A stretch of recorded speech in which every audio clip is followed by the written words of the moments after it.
سلطان کے حکم سے یوسف کو شاہی محل کے ایک کمرے میں پہنچایا گیا۔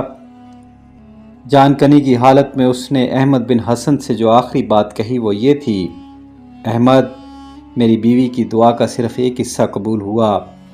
میں یروشلم کی فتح کی خبر لے کر اس کے پاس نہ پہنچ سکا، لیکن قدرت کا ایک راز میری سمجھ میں آ رہا ہے۔ زاہدہ بغداد میں نہیں، کسی اور مقام پر میرا انتظار کر رہی ہے۔ وہ اس دنیا میں ہوتی تو میں یقیناً بغداد پہنچتا۔ جھنڈا نصب کرتے ہوئے میں یہ محسوس کر رہا تھا کہ وہ مجھے دیکھ رہی ہے۔ تم بغداد جاؤ، اگر وہ زندہ ہے تو بغداد میں سب سے پہلے یروشلم کی فتح کی خبر سننا اس کا حق ہے۔ اگر وہ زندہ نہیں تو میں اپنا بیٹا تمہیں سونپتا ہوں۔ اس نے یہ کہہ کر آنکھیں بند کر لیں اور خفیف سی آواز میں یہ الفاظ دہرائے: زاہدہ، میں آ گیا ہوں، یروشلم فتح ہو گیا ہے، میں نے فتح کا جھنڈا اپنے ہاتھوں سے نصب کیا ہے۔ اس نے دوبارہ آنکھیں کھولیں، سلطان اور احمد کی طرف دیکھا، لیکن ایک لمبی سانس کے بعد اس کی آنکھوں کے سامنے موت کے پردے حائل ہو چکے تھے۔ سلطان نے کہا: احمد، تم فوراً بغداد جانے کی تیاری کرو، میں تمہیں کچھ رقم یوسف کی بیوہ کے لیے دیتا ہوں۔ اگر وہ خدا نخواستہ زندہ نہ ہو تو میں اس کے بچے کی پرورش تمہیں سونپتا ہوں۔ احمد بن حسن نے کہا: میں تیار ہوں، اور اگر آپ کی اجازت ہو تو بغداد کے ایک سپاہی کو جو یوسف کا پڑوسی ہے ساتھ لیتا جاؤں۔ تھوڑی دیر کے بعد سلطان کی قیام گاہ کے سامنے 3 گھوڑے کھڑے تھے، جن میں سے ایک وہ تھا جس پر تھوڑی دیر قبل سلطان صلاح الدین ایوبی خود سوار تھا۔ رخصت کے وقت سلطان نے احمد بن حسن کو اپنے خیمے میں بلایا اور چمڑے کی ایک تھیلی دیتے ہوئے کہا: اس میں 5000 طلائی سکے ہیں، ان میں سے 1000 تمہارے لیے ہیں اور باقی یوسف کی بیوہ کے لیے۔ اگر خدا نخواستہ وہ زندہ نہ ہو تو یہ رقم یوسف کے بیٹے کی پرورش پر خرچ کرنا، اور اس کے مستقبل کے لیے میں تمہیں کچھ اور دیتا ہوں، یہ لو۔ سلطان نے ایک ریشمی کپڑے کی تھیلی اٹھاتے ہوئے کہا: اسے کھول کر دیکھو۔ احمد بن حسن نے تھیلی لے کر کھولی، اس میں بیش قیمت جواہرات جگمگا رہے تھے۔ سلطان نے کہا: یہ جواہرات اسے اس وقت دینا جب وہ بالغ ہو جائے۔ احمد بن حسن نے کہا: یوسف کے بیٹے کے لیے آپ کا ہر انعام جائز ہے، لیکن میں یہاں دولت کی تلاش میں نہیں آیا تھا، خدا نے مجھے ہر شے دے رکھی ہے۔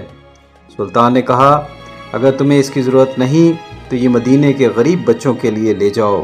سلطان کا لب و لہجہ کچھ ایسا تھا کہ احمد انکار نہ کر سکا۔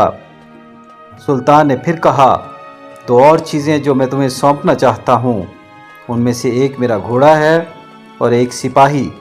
یہ گھوڑا چھوڑنے کے لیے بغداد جائے گا، بغداد میں اسے بیچ کر جو رقم حاصل ہوگی وہ بھی یوسف کی بیوہ کو دے دینا۔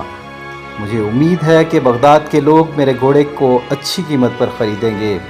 دوسری چیز میری تلوار ہے، وہ یوسف کے بیٹے کے بڑا ہونے تک تمہارے پاس محفوظ رہے گی۔ احمد نے کہا: محسن میرے ساتھ جا رہا ہے۔ سلطان نے کہا: میں نے اسے فراموش نہیں کیا، اس کی واپسی تک مال غنیمت میں اس کا حصہ محفوظ رہے گا، تاہم زاد راہ کے لیے میں نے اسے کچھ دیتا ہوں۔ سلطان نے محسن کو اندر بلا کر 500 طلائی سکے دیے، پھر دونوں سے مصافحہ کرتے ہوئے کہا: اب تم جاؤ، میں چاہتا ہوں کہ بغداد میں یروشلم کی فتح کی خبر سننے والی یوسف کی بیوہ ہو۔ خدا حافظ۔ چند ہفتوں کے بعد بغداد پہنچ کر احمد بن حسن کو معلوم ہوا کہ یوسف کی بیوی یروشلم کی فتح سے 4 دن پہلے داعی اجل کو لبیک کہہ چکی تھی اور محسن کی بیوی اس کے بچے کو اپنے گھر لے گئی تھی۔ احمد بن حسن نے گھر پہنچتے ہی بچے کو دیکھنے کی خواہش ظاہر کی، اور جب محسن نے 2.5 سال کا ایک خوبصورت بچہ لا کر اس کی گود میں بٹھا دیا تو اس کا دل بھر آیا۔ احمد بن حسن اس کے سر پر پیار اور شفقت سے ہاتھ پھیرنے لگا۔ بچے نے ہاتھ بڑھا کر اس کی ناک پکڑ لی اور کہا: غازی ابا، غازی۔ احمد نے اسے سینے سے بھینچ کر آنکھوں میں آنسو بھرتے ہوئے کہا: بیٹا، ابا شہید کہو۔ ابا؟ بچہ غور سے احمد کی طرف دیکھنے لگا۔ ابا شہید؟ احمد نے اس کی پیشانی پر بوسہ دیتے ہوئے کہا، ابا شہید۔ بچہ یہ کہتے ہوئے اس کی گود میں اچھلنے لگا۔ شام تک بغداد میں صلاح الدین ایوبی کے گھوڑے کا چرچا ہو چکا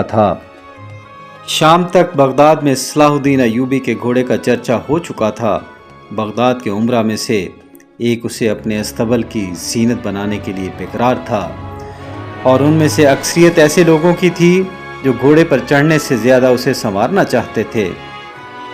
خلیفہ کے متعلق مشہور تھا کہ جس قدر اس کا دل کوئی شے خریدنے کے لیے بیقرار ہوتا تھا، اسی قدر اپنی جیب پر اس کی گرفت مضبوط ہوتی تھی، اور پھر اگر کسی سوداگر کے لیے خلیفہ کی پیشکش قابل قبول نہ ہو تو عمرہ اس کے خریدار بننے کی جرت نہیں کر سکتے تھے۔ لیکن خلیفہ کو اس وقت خبر ہوئی جب کہ چین کا سفیر یہ گھوڑا 10,000 کی مالیت کے جوہرات کے عوض خرید چکا تھا۔ اگلے دن احمد بن حسن یوسف بن ظہیر کے بچے کو لے کر مدینہ روانہ ہو گیا۔ یوسف کے کمسن بچے کا نام طاہر احمد تھا۔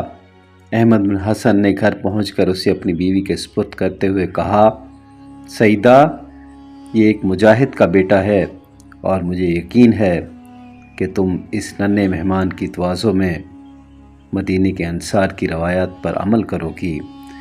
دوپہر کے وقت جب احمد بن حسن کا 7 سالہ بیٹا طلحہ مکتب سے گھر آیا تو اس نے اپنی ماں کی گود میں ایک خوبصورت بچہ دیکھ کر کہا، امی، یہ کون ہے؟